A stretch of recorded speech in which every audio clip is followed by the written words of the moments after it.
Oi, eu sou o Cadu, esse é o Fetiche Literário e esse é o vídeo de leituras de janeiro de 2026, o primeiro vídeo de leituras do ano e começando com bastante leitura, porque esse mês foi um mês de bastante trabalho, o que significa que eu acabei lendo muito também, então temos um total de 9 livros nesse vídeo. Então fica aqui depois da vinheta que eu vou te contar que livros são esses e também por que eu li tanto esse mês.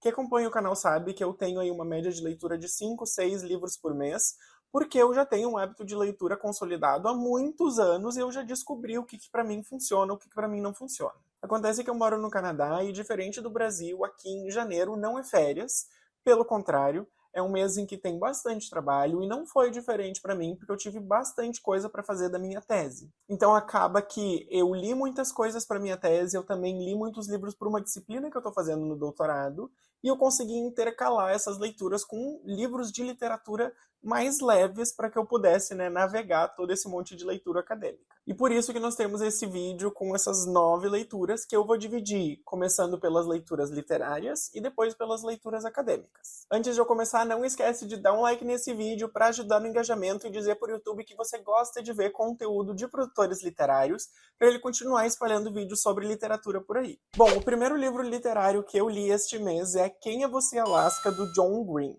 E John Green era um autor que eu não lia há muitos anos. Eu me lembro que eu li A Culpa das Estrelas em 24 horas quando eu era adolescente. Literalmente, eu comecei numa noite e terminei na noite seguinte. Foi um horror, eu chorei, foi um caos. Mas os outros livros do John Green que eu li, eu acabei não gostando tanto. Inclusive, teve um deles que eu detestei muito, que foi o Teorema Catherine. E desde então eu nunca mais tinha lido nenhum livro do John Green. Mas eu acompanho bastante pesquisa sobre banimentos de livros nos Estados Unidos. E eu vi que nos últimos 5 anos o livro mais banido nas escolas tinha sido justamente Quem é Você, Alaska, que conta a história de um menino que vai para um internato numa escola nos Estados Unidos e que conhece amigos e, num período da adolescência, começa a desafiar as regras da escola, dos pais, se envolve com consumo de álcool, com cigarro, tem uma primeira namorada, tem relações sexuais. O que é uma história muito comum de adolescentes, mas por conta dessa temática tem sido censurado em muitas escolas nos Estados Unidos. Eu fiz um vídeo especificamente falando sobre esse banimento, que você pode ver aqui em cima clicando nos cards, mas o livro do John Green eu dei 3 estrelas de 5 porque eu achei ele ok. Eu não achei ele um livro maravilhoso, ele não é nem perto da Culpa das Estrelas, mas ele também não é tão ruim quanto o Teorema Catherine. Ele tem uma narrativa envolvente, e assim como todos os livros do John Green, ele tem aquele personagem principal que tem interesses bem peculiares, para não dizer esquisitos, mas que fazem sentido com a narrativa e acaba construindo aí uma narrativa que faz a gente pensar sobre a vida, sobre algumas coisas, o que é bem interessante. Mas eu não fiquei com vontade de saber o que aconteceu, eu não me senti particularmente atraído por nenhum dos personagens que fizesse com que eu quisesse ler mais o livro. Então acabou sendo um livro ok, funcionou, mas não tem nada demais. O segundo livro que eu li esse ano foi O Mau Hábito, da Alana Portero, que também era um dos livros das minhas metas de livros para 2026. Eu elenquei 12 livros para ler em 2026, você pode ver esse vídeo nos cards aqui, e o primeiro deles que eu li foi justamente Mau Hábito, que é um livro curtinho, de uma autora que é uma mulher trans, falando sobre a vivência de ser uma pessoa trans desde a infância. Evidentemente ligado ao contexto que ela conhece aí, de uma cidade espanhola em que a personagem principal mora numa dessas vilas de trabalhadores, sabe? Esse é o primeiro romance da autora, que já tinha publicado poemas e peças de teatro, e eu acho que como um romance foi uma estreia sensacional. Esse livro já ganhou prêmios e merecidamente porque a forma como a autora narra, o fato de ser uma mulher trans, sendo uma criança vista como menino por todo mundo, especialmente num bairro trabalhador, é muito interessante. Eu não me lembro de ter lido outros livros de experiências de pessoas trans que volta por tanto tempo à infância. No geral, se foca mais na vida adulta, né? E às vezes tem alguns flashbacks de infância. Esse livro foca bastante na infância e nas coisas que são consideradas pela criança, pelo adolescente como adequadas e inadequadas, inclusive a forma de se referir à pessoa. Então eu achei que foi uma experiência de leitura muito interessante e também encaixou super bem com o mês da visibilidade trans, que é agora em janeiro. Uma coisa que eu gostei muito da narrativa da Alana Portero foi uma descrição muito visual e muito material das coisas que estão acontecendo. Então ela vai descrevendo os locais, os restaurantes e as pessoas, e eu consegui criar muito viva uma imagem dessas pessoas e desses locais. Pode ser porque, sendo um livro espanhol, tem uma proximidade com a cultura latino-americana e eu consegui criar essa relação maior? Pode ser. Eu dei 4 ou 4,5 estrelas para esse livro, porque realmente eu gostei muito e tá aí na lista dos favoritos do ano por enquanto. O próximo livro é Neca, da Amara Moira, que também estava na minha lista de leituras para 2026 e que também encaixa na temática trans. Esse livro é uma conversa em que a personagem principal, que é uma travesti, está conversando com a gente, que é o leitor, e nos falando coisas da vida dela. Ela fala sobre a experiência trabalhando com prostituição tanto no Brasil quanto em outros países, como países europeus, e vai nos fazendo passear por experiências às vezes muito traumáticas e violentas da vida dela, mas que são contadas com uma pitada de humor que é muito interessante. Além disso, esse livro é escrito em Bajubá, ou Pajubá, que é um dialeto da língua portuguesa muito comum à comunidade LGBT, especificamente à comunidade T. Eu, por exemplo, conheci algumas palavras do Bajubá, mas teve algumas que eu precisei ou pesquisar ou ali demorei um pouquinho para entender. Então o início do livro foi um pouco mais truncado para mim, até eu entender exatamente o que aquelas palavras significavam, mas depois que eu entendi, ele fluiu bastante e eu vou dizer para vocês que eu dei muita risada nesse livro. Primeiro porque a personagem viveu em outros países e ela fala expressões e palavras de línguas como italiano e francês, só que escritas de forma portuguesada. Então é muito engraçado pegar uma frase que é muito dita, por exemplo, em italiano, e escrever como se ela estivesse sendo falada em português. Além disso, tem um ponto específico que eu adorei, que é quando a personagem principal fala sobre ela ter feito o vestibular para medicina para agradar os pais, e que ela teve que estudar pro Enem e que ela gostava muito de estudar literatura. E aí ela faz uma revisãozona, assim, de alguns dos nomes da literatura que ela gostava mais, afirmando que eles seriam pertencentes, né, ao vale dos LGBTs. E aí a gente tem personagens como, por exemplo, a Mário de Andrade, que não é o Mário de Andrade, né? É a Mário de Andrade. E ela vai trazer poemas e citações do Mário de Andrade que provariam que o Mário de Andrade seria interessado aí por outras pessoas da comunidade LGBT e tudo mais. E a gente tem também a Fernanda People, que seria, né, o Fernando Pessoa, que também ela traz alguns trechos de alguns personagens do Fernando Pessoa que evidenciariam como eles teriam aí, né, algumas inclinações, digamos assim, à comunidade LGBT. Isso é mais interessante ainda porque a Mara Moira, que é escritora, está fazendo ou já concluiu o seu doutorado ligado a questões de linguística e literatura, então ela tem, né, o cacife, o conhecimento para fazer isso, e achei muito legal como ela aplicou isso no livro, acabei rindo muito. Eu dei 4 estrelas para esse livro porque o meu problema com ele foi a falta de uma narrativa mais estruturada. Como eu disse, ele é escrito numa forma de diálogo que está sendo feita com o leitor, então acaba que não tem uma trama assim que nos agarra e tudo mais. Então eu gostei bastante, mas eu fiquei querendo que fosse alguma coisa um pouquinho mais estruturada. Mas isso pode ser porque eu tô acostumado com, né, romances que tem mais essa estrutura e tal, e não tô tão acostumado com esse projeto como esse que a Amara Moira fez. Ainda assim é muito bom, eu recomendo muito. O quarto livro desse mês foi A Ilíada, do Homero, que também era um dos meus projetos de leitura para 2026 e que quase não deu tempo, tá? Porque a Ilíada tem 24 cantos e eu tinha separado um canto para ler por dia. Pensei, vai dar tempo, vai dar tudo certo. Acontece que a gente tem alguns cantos que são pequenos e que cabem no dia, e tem cantos que são bem grandes. E a leitura da Ilíada não é uma leitura fácil. Em muitos momentos é uma leitura bem desafiadora. Então eu não consegui cumprir a minha meta de ler um canto por dia, mas eu consegui concluir a leitura esse mês, então eu fiz caber os 24 cantos em 31 dias. E foi uma leitura bem prazerosa, apesar de que não é o tipo de literatura que eu me apaixono por ler. Ainda assim eu consigo ver por que tanta gente gosta tanto, né? Porque tem essa narrativa épica, a gente tem várias referências históricas, mitológicas e filosóficas que são super interessantes. Dá para ver como os gregos tinham essa crença da interferência dos deuses na realidade deles, que nos leva a livros como, por exemplo, o livro do Paul Veyne de será que os gregos realmente acreditavam nos mitos deles? E também tem toda a questão de pano de fundo desse livro, que é a crença grega no destino, que aparece em outros livros, como o Édipo Rei, em que a gente tem um destino que, né, já está determinado quando a gente nasceu, e não importa o quanto a gente queira mudar ele, ele vai seguir nos perseguindo. Que é uma coisa que a gente vê até hoje em alguns tipos específicos de religião, de espiritualidade, enfim, em alguns livros também. E então a gente vê como essa parte da cultura grega segue ecoando até hoje. Mas agora vamos falar do ponto da Ilíada. Minha gente, O Aquiles era do Vale dos LGBTs, não é mesmo? Ai, porque ele era muito amigo do fulano. Não, não, não, não, não. Ele era amante do fulano. O Aquiles tinha decidido não se envolver mais na Guerra de Troia por causa de uma treta que ele teve com um cara sobre uma mulher, tá? Ele decide voltar para a guerra depois que um cara que era muito amigo dele morre. E aí ele faz um escândalo, dá um grito que até os deuses ouvem. E ele entra na guerra, muda o curso da guerra, tudo para se vingar da morte desse homem que é muito amigo dele. E que em um momento da narrativa fala sobre o Aquiles ter tomado ele à força.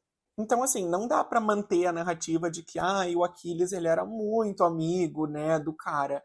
Gente, não dá. O Aquiles era o que a gente hoje chama de bissexual. E tá tudo bem, não precisa ter faniquito sobre isso. Porque tem gente que tem faniquito sobre isso. E curiosamente o faniquito que é, né, dado não é pelas pessoas LGBTs. É pelas pessoas preciosistas que não querem ver que existiu identidades, né, que hoje a gente consideraria LGBTs no passado. E falando sobre isso, a quinta leitura desse mês foi Orgulho Ardente, do Gabe Novoa, que é uma releitura LGBT de Orgulho e Preconceito para o público jovem adulto, que eu lancei um vídeo na semana passada e você pode ver nos cards aqui em cima também. Esse livro é super interessante porque ele foca no personagem principal que é visto pela sociedade como Elizabeth Bennet, mas que na verdade se identifica como Oliver Bennet, e o autor consegue inserir locais, práticas e costumes que aconteceram no século XIX da Inglaterra, de pessoas que hoje a gente chamaria de gays, trans, bissexuais, enfim, apesar da gente não ter tido essa nomenclatura naquela época. Ele mantém os principais arcos narrativos do Orgulho e Preconceito, então o Mr. Darcy ainda está ali, por exemplo, o Wickham ainda está ali, mas ele vai inserindo todas essas questões LGBT com um trabalho de pesquisa histórica muito interessante que eu discuti mais no vídeo que está nos cards.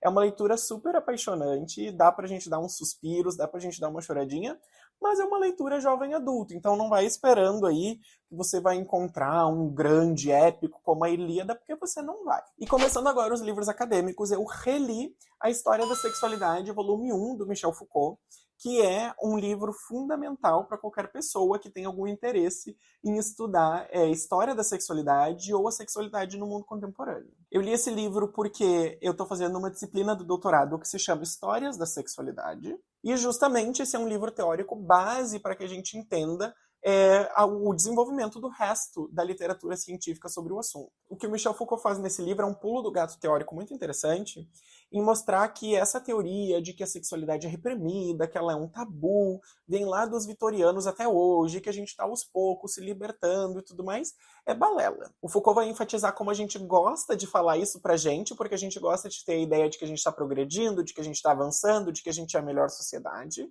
e que, na verdade, a sexualidade como a gente entende hoje é uma criação da própria era vitoriana. Ele vai mostrar como isso vai emergir, como isso funciona para estimular as pessoas a terem casamento e reprodução baseada no sistema capitalista, e como que a gente, ao incorporar essas identidades, acaba jogando o jogo da pessoa que criou, né, essas identidades. Aliás, das pessoas que criaram, né, não foi uma pessoa só. Então ele é um livro teórico super interessante. Eu me lembro a primeira vez que eu li ele em 2015, eu achei ele muito difícil. E hoje, aí, mais de 10 anos depois, e aí um pouco de experiência acadêmica, eu achei o livro super acessível, gostei muito da leitura, inclusive consegui identificar algumas críticas que é bastante importante, né, para esse processo de vida acadêmica. E o próximo livro justamente bebe e atualiza o Foucault, que é o História da Sexualidade na Europa, da Anna Clarke, que é uma coletânea de pesquisas super recentes sobre histórias da sexualidade no que hoje a gente chama de Europa. Ele é organizado de uma forma muito interessante porque toda a temática tem um capítulo analítico, ou seja, um historiador ou uma historiadora falando sobre a história da sexualidade em uma dada sociedade, em um dado contexto, e depois tem um documento histórico anexado que a gente, como leitor, pode tentar analisar também. E os contextos que a autora traz são muito variados. A gente tem autores que escrevem sobre a Grécia Antiga, que já é um assunto mais clássico, né? As relações homoeróticas na Grécia Antiga. Mas a gente tem também pesquisas sobre o Islã na Idade Média, ali na Península Ibérica, ou o Islã na parte oriental da Europa. E a gente tem capítulos muito, muito, muito interessantes sobre a regulamentação da prostituição na Inglaterra e como que isso afetou as colônias, dando o exemplo da Índia, e sobre como os nazistas tinham uma relação meio dúbia com a legalização do aborto, porque na prática eles não permitiam o aborto para as mulheres brancas e arianas, mas estimulavam o aborto ou às vezes forçavam a prática do aborto em outras mulheres, nessa ideia aí do nazismo da eugenia. Então é muito interessante, são realmente pesquisas muito atuais e muito legais. A 8ª leitura deste mês também é dessa mesma temática e se chama Abundância, uma história da sexualidade, dessa autora de descendência indiana, que eu não vou saber pronunciar o nome. Essa autora, ela é indo-americana, então ela tem descendência indiana, mas também é dos Estados Unidos, onde ela mora e leciona. E esse livro é uma crítica a como os historiadores da sexualidade têm lidado com a temática. E algumas coisas foram um pouco difíceis de engolir, mas ela tem várias razões. Basicamente, o que ela vai argumentar é que a gente tem operado na história da sexualidade, na pesquisa dos arquivos, com uma lógica da escassez, de que a gente sempre está faltando documento, de que os documentos sobre nós no passado foram apagados, de que a gente não tem esses indícios.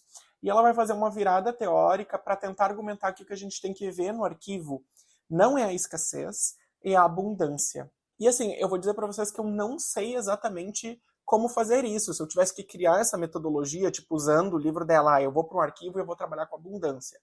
Eu não sei exatamente como eu faria, mas eu acho que a crítica dela é muito importante. Porque, vejam bem, o que ela enfatiza muito é que a gente, como historiador, às vezes, a gente homogeneiza uma história e uma identidade para os nossos interesses do presente.